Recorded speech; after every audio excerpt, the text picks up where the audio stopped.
সংবাদ সবাইকে স্বাগত জানাচ্ছি। আমি ফিরোজ তোহা। শুরুতেই আরবে কেবলস সংবাদ শিরোনাম। শুরুতেই জানিয়ে দেব, এবার দেশ ত্যাগের হুমকি, ইসরায়েলি চিকিৎসকদের চাপে পড়লেন নেতানিয়াহু। জানিয়ে দেব, বাইডেনের গাজা যুদ্ধবিরতির পরিকল্পনায় নিরাপত্তা পরিষদের সমর্থন চায় যুক্তরাষ্ট্র। এছাড়া রয়েছে ফিলিস্তিনকে স্বীকৃতি দেওয়ার আহ্বান জাতিসংঘ বিশেষজ্ঞ দলের। এদিকে ইসরায়েলি আগ্রাসনে গাজায় অর্ধেকেরও বেশি বাড়িঘর ও স্থাপনা ধ্বংস। সর্বশেষ জানিয়ে দেব, হিজবুল্লাহর ভয়াবহ হামলা পুড়ছে ইসরায়েলের 10 বর্গ কিলোমিটার এলাকা। এবার দেশত্যাগের হুমকি ইসরায়েলি চিকিৎসকদের। দীর্ঘ 8 মাস ধরে চলা ফিলিস্তিন ইসরায়েল যুদ্ধ বন্ধে বিশ্বের বিভিন্ন প্রান্তে সরব হয়ে উঠেছে মুক্তকামী নাগরিকরা। গাজায় হামাসের হাতে ইসরায়েলি বন্দীদের মুক্তি এবং যুদ্ধবিরতি বন্ধের দাবিতে সোচ্চার হয়ে উঠেছে খোদ ইসরায়েলি নাগরিকরাও। এরই মধ্যে অভিনব এক দাবিতে ইসরায়েল ছেড়ে যাওয়ার ঘোষণা দিয়েছে দেশটির চিকিৎসকরা। বলা হচ্ছে, এই ঘোষণায় শুধু আভ্যন্তরীণ অস্থিতিশীলতাই তৈরি করবে না, বরং ইসরায়েলের রাষ্ট্রকে এবং এর অস্তিত্বকেও হুমকির মুখে ফেলবে। ইসরায়েলি চিকিৎসকদের দেশ ছেড়ে যাওয়ার হুমকি মূলত ইহুদি ধর্মের কট্টরপন্থী অংশের সেনাবাহিনীতে অন্তর্ভুক্তি নিয়ে থাকা একটি আইনকে কেন্দ্র করে। ইসরায়েলের আইনের অনুসারে প্রত্যেক নাগরিকের বাধ্যতামূলক সামরিক পরিষেবা দিতে হলেও এই আইনের আওতায় আসেন না হারেদি ইহুদিরা। তারা মূলত ধর্ম পালনে বেশি আগ্রহী হয়ে থাকে। এমনকি এসব ইহুদিরা ইসরায়েলের রাষ্ট্রের বিরোধিতাও করে আসছে। হারেদি গোষ্ঠীর অনুসারীরা মনে করেন, যতদিন না মাসিহ আসছেন ততদিন ইহুদিদের জন্য আলাদা রাষ্ট্রের কোনো প্রয়োজন নেই। এই ইহুদিরা ক্ষতি বা রক্তপাতের সমর্থন করে না এবং শান্তিপূর্ণ সহ অবস্থানের কথা বলে না, তাই তারা গাজা যুদ্ধের বিরোধিতাও করে না। হারেদি মতাদর্শকে ইসরায়েলি বসবাসকারীদের বেশিরভাগই ইহুদি ভালো নজরে দেখেন না। সম্প্রতি হারেদি ইহুদিবাদীদের ইসরায়েলের প্রতিরক্ষা বাহিনী IDF এর নিয়োগ দেওয়া হবে কিনা তা নিয়ে ইসরায়েলি আদালতে একটি শুনানি চলছে। এ সময় হারেদি ইহুদিদের সেনাবাহিনীতে নেওয়া না হলে দেশ ছাড়ার হুমকি দিয়েছেন ইসরায়েলের চিকিৎসকরা। বিশ্লেষকদের ধারণা, হারেদিদের নিয়ে ইসরায়েলি আদালতের রায়ে রাষ্ট্রের মধ্যে বিভেদ চরম আকারে ধারণ করতে পারে। এদিকে ইসরায়েলি সংবাদ মাধ্যম জেরুজালেম পোস্টে প্রকাশিত এক প্রতিবেদনে বলা হয়েছে, ইসরায়েলি চিকিৎসকরা মনে করেন হারেদি ইহুদিরা সেনাবাহিনীতে যোগ না দেওয়ায় সমাজে অসমতা তৈরি হয়েছে। সেই সঙ্গে হারেদিদের জন্য সংরক্ষিত পরিষেবার মেয়াদ বাড়ানো বিরোধী চিকিৎসকরা বলে আসছেন। দেশটির হাজার হাজার চিকিৎসক জানিয়েছে, যদি হারেদিদের সেনাবাহিনীতে না নেওয়া হয় তাহলে তারা ইসরায়েল ছেড়ে চিরতরে চলে যাবেন। বিবৃতিতে ইসরায়েলের চিকিৎসকরা অভিযোগ করে বলেছেন, হারেদি ইহুদিরা দিনের পর দিন সেনা প্রশিক্ষণ থেকে ছাড় পেয়ে আসার পাশাপাশি সরকারি চাকরি ও চিকিৎসা সহ অনেক পরিষেবাতে বাড়তি সুবিধা ভোগ করে আসছে। অথচ দেশের সংরক্ষিত সেনাবাহিনীর অর্ধেকই হচ্ছে মেডিকেল শিক্ষার্থী, চিকিৎসক, নার্স ও টেকনিশিয়ান ও সেবক। দেশের প্রয়োজনে তাদের যুদ্ধের ময়দানে ছুটে চলেছে, ফলে প্রয়োজনের সময় চিকিৎসা সেবায় জনবলের ঘাটতি দেখা দিতে পারে। কিন্তু হারেদি ইহুদিরা ঘরে বসে থেকে সব ধরনের সুবিধা সুযোগ ভোগ করে আসছে। চিকিৎসকরা বলছেন, এসব বিভাজন ইসরায়েলের মধ্যে জাতিগত অন্তদ্বন্দ্ব আরও বাড়িয়ে তুলবে, যার প্রভাব বাড়তে থাকলে ইসরায়েল রাষ্ট্রের অস্তিত্ব বড় ধরনের হুমকিতে পড়তে পারে। এদিকে বাইডেনের গাজা যুদ্ধবিরতির পরিকল্পনায় নিরাপত্তা পরিষদের সমর্থন চায় যুক্তরাষ্ট্র। প্রেসিডেন্ট জো বাইডেন ঘোষণা করা গাজা যুদ্ধবিরতির পরিকল্পনার অনুমোদনে জাতিসংঘের নিরাপত্তা পরিষদে একটি খসড়া প্রস্তাব উত্থাপনের ঘোষণা দিয়ে আসছে যুক্তরাষ্ট্র। খসড়ায় ফিলিস্তিনি স্বাধীনতাকামী সংগঠন হামাসকে ওই পরিকল্পনা মেনে নেওয়ার আহ্বানও জানানো হয়েছে। জাতিসংঘ রাষ্ট্রদূতের দূত লিন্ডা থমাস গ্রিনফিল্ড বলেন, অসংখ্য নেতা ও সরকার, যাদের মধ্যে এই অঞ্চলে মধ্যপ্রাচ্য রাষ্ট্রগুলো রয়েছে, তারা যুদ্ধবিরতির পরিকল্পনার সমর্থন দিয়েছে।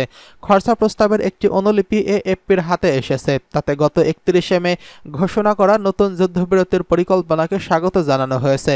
সেই সঙ্গে হামাসকে এটি পুরোপুরি মেনে নেওয়ার দেরি না করেও কোনো শর্ত ছাড়াই তা কার্যকর করার আহ্বান জানানো হয়েছে।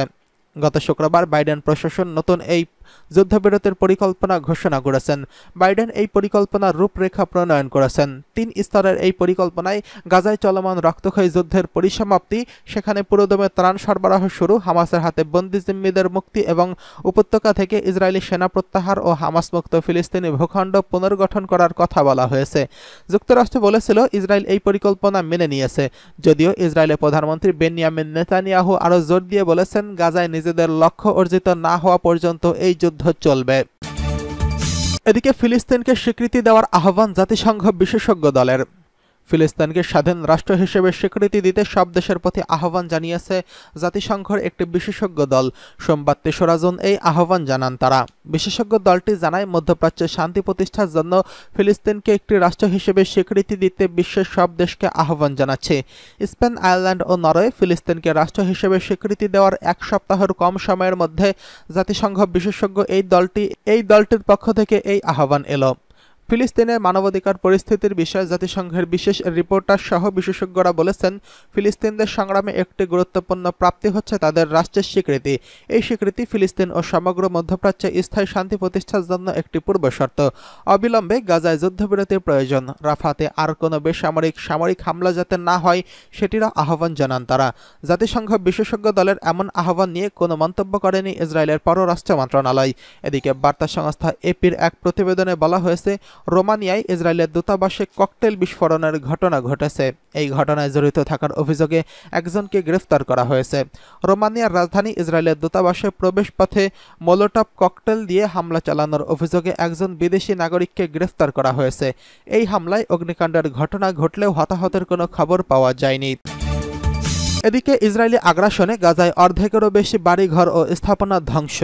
ফিলিস্তিনের গাজায় প্রায় ৮ মাস ধরে চলা ইসরায়েলের নির্বিচার হামলায় সেখানকার ৫৫% বাড়িঘর, দোকানপাট ও বিভিন্ন স্থাপনা ধ্বংস হয়ে গেছে। জাতিসংঘ স্যাটেলাইট চিত্র বিশ্লেষণ সংস্থা UNOSTA সামাজিক যোগাযোগ মাধ্যম এক্সে দেওয়া এক বিবৃতিতে বলেছে, স্যাটেলাইট চিত্রে দেখা যায় ১,৩৭,০০০-এরও বেশি ভবন হামলার শিকার হয়েছে।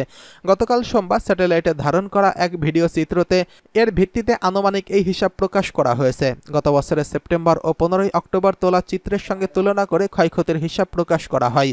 গত ৭ই অক্টোবর ফিলিস্তিনের স্বাধীনতাকামী সংগঠন হামাস ও ইসরায়েলে আকস্মিক হামলা চালায়। জবাবে ওই দিন থেকেই অবরুদ্ধ গাজা উপত্যকায় সর্বাত্মক হামলা শুরু করে ইসরায়েলি বাহিনী। এদিকে হিজবুল্লাহর ভয়াবহ হামলা পড়ছে ইসরায়েলের ১০ বর্গ কিলোমিটার এলাকা। ইসরায়েলের উত্তর সীমান্ত জুড়ে ব্যাপক রকেট ও ড্রোন হামলা চালিয়েছে লেবাননের সশস্ত্র গোষ্ঠী হিজবুল্লাহ। এই ভয়াবহ হামলায় আগুনে পুড়ে গেছে প্রায় ১০,০০০ ডুনাম বা ১০,০০০ বর্গ কিলোমিটার এলাকা।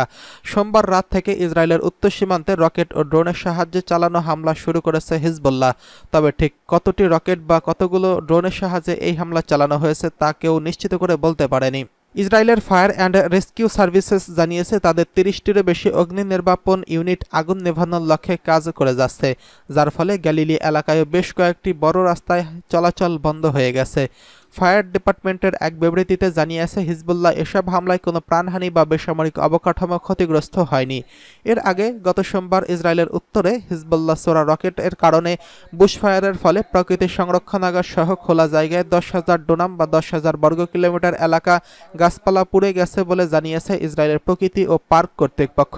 তারা জানিয়েছে, কয়েক ডজন দমকল ইউনিট গোলান হাইটস সহ অন্যান্য অঞ্চলে কাতজরিন শহরের ছোড়া রকেটের কারণে সৃষ্ট আগুন নিয়ন্ত্রণে আনতে ঘণ্টার পর ঘণ্টা কাজ করছেন।